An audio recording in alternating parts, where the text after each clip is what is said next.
नहीं लिखा था कि हमजा शरीफ का हलफ जो है स्पीकर ने लेना है, और मैंने बताया कि वो अदालत ने स्पीकर को कहा था हलफ ले ले। अब गवर्नर भाग रहा है यहां पर। गवर्नर को हटाने के लिए मैंने सदर पाकिस्तान को खत लिखे, वजीर आजम को लिखे कि गवर्नर ने तारीख देनी है। वो क्यों भाग रहा है, वो जमहूरियत क्यों मसख कर रहा है। मैंने हवाला दिया कि जियाउल हक भी 90 दिन के लिए आया था और 11 साल हुकूमत की थी। ये नहीं करना है। और आइन के अंदर जब तरीकाकार दिया हुआ है कि केयर टेकर सेटअप से पहले इलेक्शन की डेट देनी है और उसके बाद केयर टेकर सेटअप ने आना है। ये नहीं हो सकता कि आप केयर टेकर सेटअप बना दें और डेट ना दें। और गवर्नर ने आइन के आर्टिकल 4 और 5 की जहां खिलाफवर्जी की, वहां हलफ भी तोड़ा है। और ये जो बैठ के मुसाखेज जो बात की गई है कि जनाब पैसे नहीं है, भाई हमारा केस है कि डेट देनी है और गवर्नर पाबंद है तारीख देने का, आईनी तौर पर नहीं देता तो ओहदे से हटा दिया जाए।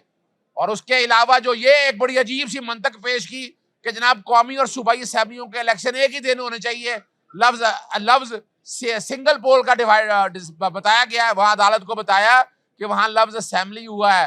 नेशनल असेंबली के इंतखाबात एक ही दिन होंगे, जनरल सूबाई असेंबली के इलेक्शन एक ही दिन होंगे। दोनों इकट्ठे जो बैठ के बना लिया। आइन में ऐसी कोई कदगर नहीं है। आइन में किसी वक्त भी सूबाई असेंबली और नेशनल असेंबली के इलेक्शन अलहदा हो सकते हैं। ये भाग रहे हैं, इलेक्शनों से भाग रहे हैं। इलेक्शन कमीशन जो है वो मिला हुआ है वफाकी हुकूमत के साथ, गवर्नर वगैरह सारे ही आपस में मिल के ये फैसला कर रहे हैं। मेरी अदालत से यही इस्तदा थी कि तारीख दी जाए और उसके अलावा गवर्नर पंजाब को उनके ओहदे से सदर पाकिस्तान को हदायत जारी के हटाए। अस्सलामु अलैकुम। मोहम्मद अज़हर सिद्दीक अपने प्रोग्राम मैथ्स व्यूज के साथ हाजिर खिदमत है। चीजें बहुत तेजी से आगे जा रही है और मैं वक्त से पहले मैं बताता आया हूं आपको। मेरे ट्वीट याद रखें। अदालतें पहले भी अहम थी और आज भी अहम है। याद आ गई बात आप लोगों को। वैसे तो आपके सामने है वफाकी हुकूमत नालायक तरीन 13 जमातों का टोला इस मुल्क का सत्यानाश कर दिया है। वो इलेक्शन कराएंगे क्या? वो जमहूरी पसंद लोग हैं? शर्म से डूबने का मकाम है। फिर निगरान हुकूमत जो लगाई है वो भी कॉम्प्रोमाइज्ड, उसको भी अपना एजेंडा जो लेकर चल रही है। और वो ही लोग जो इनके चहीते हैं उनको तैनात किया जा रहा है। वो अलग चैलेंज किया हुआ है। इमरान खान एक स्टेट्समैन के तौर पर इमर्ज हो रहा है। मैं उन बातों में नहीं करना चाहता। इस पर मैं सुबह गुफ्तगू करूंगा जावेद चौधरी के कॉलम में। और जनरल बाजवा ने जो चीजें मान ली हैं सारी, वो सारी तकलीफदेह बातें हैं। आज का अहम दिन जो है वो लाहौर हाई कोर्ट में बहुत अहम रहा। नैब के हवाले से सुप्रीम कोर्ट में भी हेयरिंग हुई है, वो सुबह के प्रोग्राम में डिस्कस करेंगे। आज 3 बातें जो हैं, एक तो पेट्रोलियम की मसनूआत अदम दस्तयाबी पर लाहौर हाई कोर्ट में दरखास्त थी। इमरान रियाज, इसका नाम PCL या ECL में डाला हुआ। PCL से मेरा पासपोर्ट कंट्रोल लिस्ट है, उसमें भी अदालत ने नोटिस कर दी है आइंदा बुध के लिए 15 तारीख के लिए कुछ चीज़ें। और सबसे आम जो इशू है वो पंजाब में इलेक्शन ना कराने के हवाले से। शुरू में आपने वो मेरी मीडिया टॉक जो है वो देख ली होगी, जो मैंने मीडिया से गुफ्तगू की है, तो वो जरा आप बताने के लिए अहम है कि इश्यूज़ क्या बात करने वाली है। आज पाकिस्तान तहरीक-ए-इंसाफ और 3 और लोग, इसमें मुनीर अहमद मेरे एसोसिएट और बड़ी जजमेंट रिपोर्टेड हैं, उसके हवाले से अदालत में केस की समाअत हुई।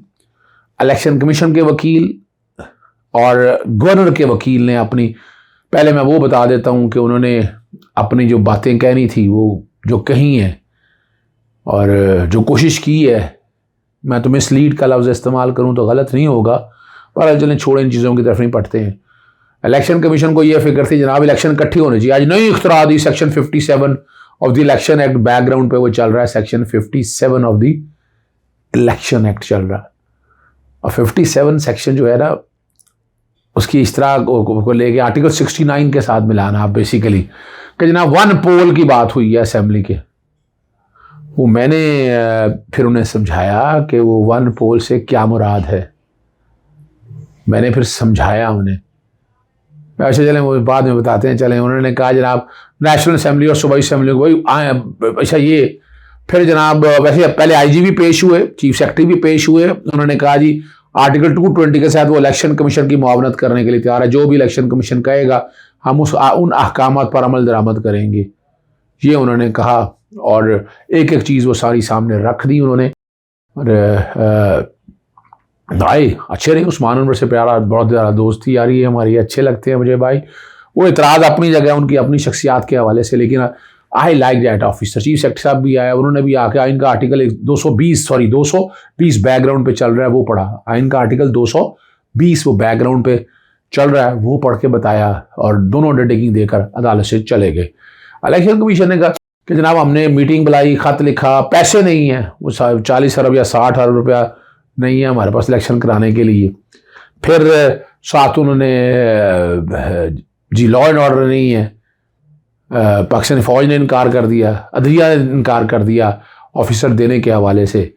गवर्नर के वकील ने कहा जनाब आइन का आर्टिकल 105 अपनी जगह पर है, मैं 224 में जाऊंगा। 224 में मैंने काबिनेट मेरी अगर मैं असेंबली नहीं डिसॉल्व करता तो डेट मैंने नहीं देनी है।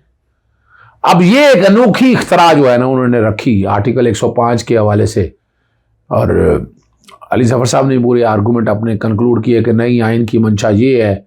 इवन फवाद चौधरी ने बड़े ज़बरदस्त आर्गूमेंट सारी बातों को सामने रखते हुए कि मैं अब चूँकि वो एतराज़ात उनके थे कि पाकिस्तान तहरीक इंसाफ की पटिशन में सिर्फ गवर्नर फरीक बनाया गया और अदालत के कहने पे इलेक्शन कमीशन को फरीक बनाया गया, तो ये इनकॉम्पिटेंट है, सदर को फरीक नहीं बनाया गया। ये वो बातें सारी जो है ना वो कही गई और सारी चीज़ें सारी सामने रखी गई और कोशिश यह था कि नॉन सूट कर दिया जाए, टेक्निकल ग्राउंड्स के ऊपर इंसाफ के दरवाजे बंद कर दिए जाए। मैंने अदालत के सामने बात रखी, मैंने कहा नहीं ऐसा नहीं है, ये आज पाकिस्तान तहरीक इंसाफ की बहुत बड़ी जीत है। इलेक्शन होने हैं, इलेक्शन होकर रहेंगे, डिले नहीं कर सकते। अदालती हुक्म भी आ जाएगा आपके सामने जहाँ बड़ी वजाहत के साथ चीज़ें सारी सामने आ जाएंगी। लेकिन भागा नहीं जा सकता इससे। इस पर मैंने फिर अदालत के सामने आया। मैंने जो कि कल एक आर्गूमेंट लिया था इनके आर्टिकल 105 का कि दो कंडीशनें। फिर मैंने साथ मिलाकर जब इसको पढ़ा कि जहाँ तक सदर पाकिस्तान के हवाले से है तो वहाँ लिखा कि आइन के आर्टिकल 224 के तहत, इसमें नहीं लिखा। गवर्नर के वकील ने कहा कि ये गलती हो गई है उससे। मैंने कहा ना ना ना, बाई इंटेंशन और मोटिव रखी गई है, क्योंकि गवर्नर एक आर्जी दफ्तर है, गवर्नर एक आर्जी प्लेयर ऑफ दी 101 आर्टिकल 3 में अगर आ जाए प्लेयर पे है, वो जब मर्जी उठाकर फेंक दे जाए उसको।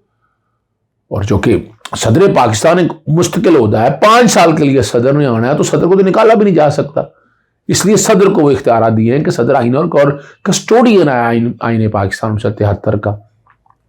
फिर जो वो आर्टिकल सेक्शन 69 के वाले से वहाँ मैंने बताया वो असेंबली, एक असेंबली की बात हो रही है, या नेशनल असेंबली के या सूबाई असेंबली के, ये एक दिन होंगे। लेकिन नेशनल असेंबली के और सूबाई असेंबली के ये हम कहाँ से ले आए, सिंगल पोल डे की बात है। ये तो आइन ने कभी तो कानून नहीं कहा। जब आइन में नहीं है, कानून में कहाँ ये लाई जा सकती है। अगर ये बात ली जाएगी तो फिर ये कानून अल्ट्रा वायरी हो जाएगा, आइन से मुतसादम हो जाएगा। और जहां तक पैसों की बात है, पैसे इन्होंने थोड़ा देने, और जहां बजट इतना ज्यादा है तो वो सारे हो जाएंगे। फवाद चौधरी पर बजट के हवाले से सारी सूरत हाल बताई, एक एक चीज सारी सामने रख दी, मामलत की अदालत की। और ये वो सारी चीजें, ये बहुत बड़ी जीत है। मैं समझ इस तरह की आज आर्गूमेंट सारे और एक एक चीज सारी सामने आई है। और इलेक्शन होके रहेंगे, पंजाब के भी होकर रहेंगे और खैबर पख्तूनख्वा की पंजाब लीड ले जाएगा, लाहौर हाई कोर्ट लीड ले जाएगा। और क्रेडिट, और जस्टिस जवाहर हसन क्रेडिट तारीफ के का, यानी मैं हमजा शरीफ की जजमेंट में मुझे बड़ा एतराज रहा, लेकिन वो जजमेंट बाद में समझ आई एक नई जूरिस्प्रूडेंस इवॉल्व की है, जब कमी हो तो पूरी की जा सकती है।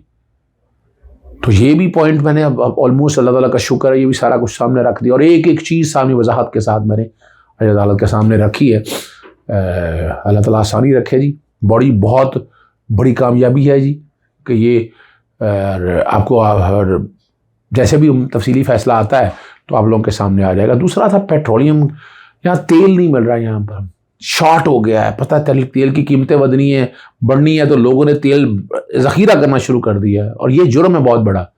कोई काम नहीं कर रहा, ना ओगरा कर सका, ना कोई भी नहीं कर सका। मैंने फिर मुतफरक दरखास्त दायर करके अदालत से नोटिस करवाए हैं उस पर। सिर्फ पंजाब पोल्ट्री ट्रेडर एसोसिएशन ने भी फरीक बनने के लिए कि उनका मुर्गी महंगी होने की वजह ये भी है कि पेट्रोल यहाँ पर दस्तयाब नहीं है, चीज़ें दस्तयाब नहीं है, ये वो सारी चीज़ें ली हैं ताकि ये सारा कुछ हम अदालत के सामने रख सकें। अदालत ने इस पर नोटिस जारी कर दिया। ओगरा को भी, वफाकी हुकूमत को भी आकर अदालत की मुआवरत करें, अदालत को बताएं कि क्या है। आखिर में ले चलते हैं इमरान रियाज से। इमरान रियाज का आपको याद है एक FI का पर्चा था 29 नवंबर का, वो रखा हुआ था। इमरान रियाज जब फरवरी के 2 तारीख को जब मुल्क से बाहर जाने लगे तो नाम बताया PCL में, उसके साथ गिरफ्तारी पकड़ ली और गिरफ्तार कर ली, रिमांड के लिए लेके आए। रिमांड के लिए लेकर रिमांड बड़ा तरीके से रात लेट आर जगह पकड़ा दो, एक दिन पहले अपने पास गुजारा, फिर रिमांड के लेकर मैं उस दिन था, मैं ज़्यादा आपने मेरी तस्वीरें वायरल देखी होंगी कि मैं उनके साथ गया। इमरान भाइयों की तरफ से, छोटे भाइयों की तरफ पे है और हमारी कोशिश यही है कि उनके साथ भाइयों जैसा सलूक रवा रखा जाए। वो ऐसा इंसान है, उसका अपना नुक्ता नज़र आप लोगों के सामने है। मैंने फिर ये और फिर अदालत से डिस्चार्ज कर दिया। यही मैंने आज लिखा कि उनका नाम ECL या PCL में ये कौन है रखने वाले, इनका क्या कंसर्न है, किस बुनियाद पर रखा हुआ है।